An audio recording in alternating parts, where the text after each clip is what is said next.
All right, XRP and XLM holders. Hell, if you're a crypto holder, couple big things are coming up that you need to be aware of. One of them has to do with crypto regs.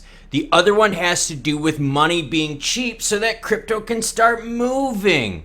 Let's talk about those two news events and how they apply to XRP, XLM, and the broader crypto market. By the way, my legs and butt are hurting because I've been Zwifting. Do I have any Zwift fans out there? Comment down below. I'll show you my pain cave. Yeah, that's my pain cave on the other side of the monitor. Heat map's really red. All right, so we had the Binance action earlier where they had problems with Bitcoin withdrawals. Market starts freaking out. We get it, okay?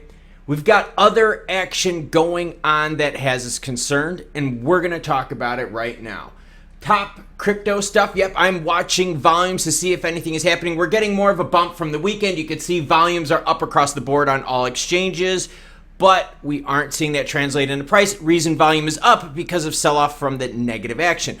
We also have traders pricing in negative action when it comes to CPI data, all right? Here's the deal here. May 10th is going to be a long day. Join us for that day because we're going to have several live streams. So we're also going to be doing like Q&As during that. So if you got a question to ask, that would be the time to do it.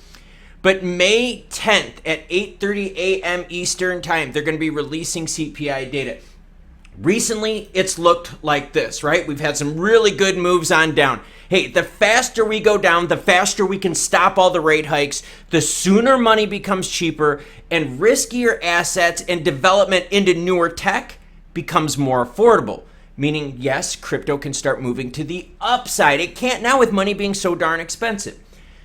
Here's the thing. Jerome Powell said, look, I'm going to hit you with 25s until we get back down to 2.0. So that means we need these CPI numbers to just peel back quick. The last one was a delta of 1, right? We had 6, and then we went down to 5 for March's report.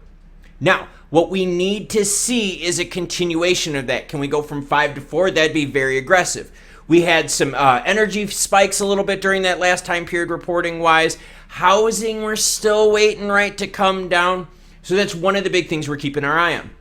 So that's going to be at 8:30. I'm going to start the live stream early so you guys can do questions so we can hang out. Seriously, it's so much fun. If you haven't done it, like hang out on a live stream, it's legit a lot of fun. Like I look forward to it. I actually get like the butterflies in my stomach because like I really like it because I get to hang out with you and we get really good interaction because you guys know I get really good in the chats and a lot of feedback.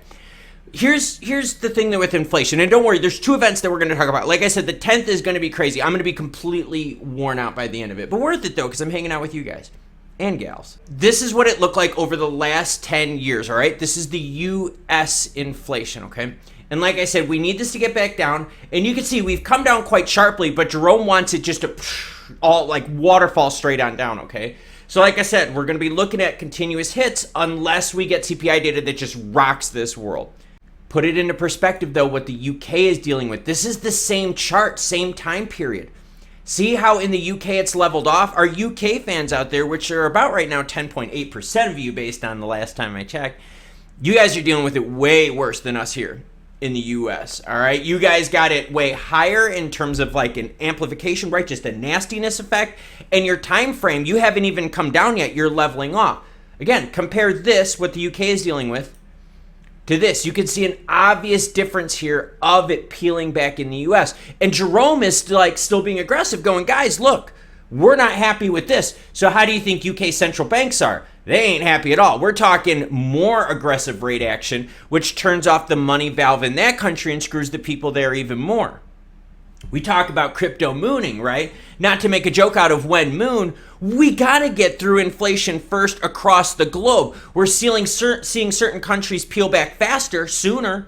Some countries haven't got it as bad as the US, the UK, Europe. But we're seeing that there's still some countries out there that are struggling with it, all right? Don't worry, we're going to be talking about this. No live stream for this, but the next date for that is the 24th of May. So look for the markets to be, kind of paying attention very heavily on that macroeconomic events. Remember, if inflation stays high in the UK, that means the people, right? The good people of the UK that are watching this, you guys are going to be dealing with higher prices for a long time and higher prices for housing, higher prices for loans, higher prices across the board. That's not what we want, all right? Forget like for crypto, but in general, that's not what we want for people because that is so destructive of families' personal incomes. Savings just get ruined. It's not a good time. That's not me being negative. That's just the reality of it. And this goes back to the live stream. We have a lot of people from the UK that jump in on the live stream that tell us about how bad it is, what their inflation is, their prices, their fuel, energy stuff. Seriously, check out this stream. It's really nice. You're going to meet some cool people there. Shout out to all of you. Like, I don't want to get too sappy, but it is a really cool event. But I said there were two, okay? I said there were two. And yes, this applies to XLM. Amazing how the chart for XRP and XLM look almost identical. Isn't that crazy? I could just bang back and forth on this screen, right? Hey, banging and wanging even on Mondays. But I could bang back and forth on these screens. They look the same, don't they? So we could pair them together. Once they broke through, right, their floor, XLM broke through that 9 cent, that was it. All right, look at XRP, same thing, breaking through the 45, that was it. All right, so we can apply the same trading algorithms, that's in quotes, to both these. So what's that big event, the second one? This one won't have price action tied to it. CPI can have price action. We get juicier, we get negative. The markets are teetering right now because we're waiting for Jerome. All right, so definite price action. There's some definite possibilities with that information. This one won't cause price action right now, but long-term, this is what we need if we want crypto to go, especially in the United States. Yes, they scheduled another hearing, everyone. Now, there's something special about this hearing. Here we go. Joint Financial Services Agriculture Subcommittee hearing entitled The Future of Digital Assets Measuring the Regulatory Gaps. So now you're having a joint financial services. So now we're getting the two different groups that had their subcommittee hearings already, getting them to come together and say, okay, cool. We think we understand the gaps. What do we need to go forward on making the bill? Now, granted, even if they get this all done, now this is good because McHenry, he's following through. He's doing procedurally everything that's right. I would love for him to be a total prick and be like, hey, Gensler, get your ass there.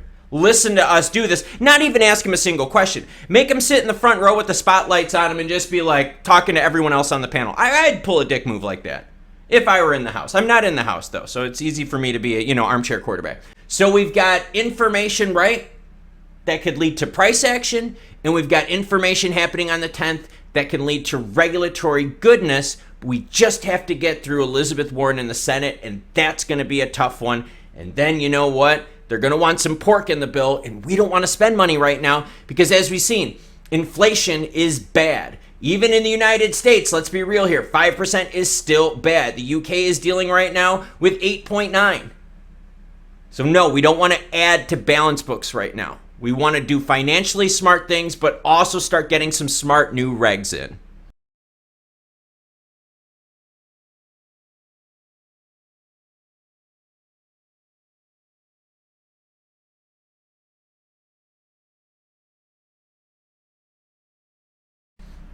What are you doing? The video is over. That's how I ended it.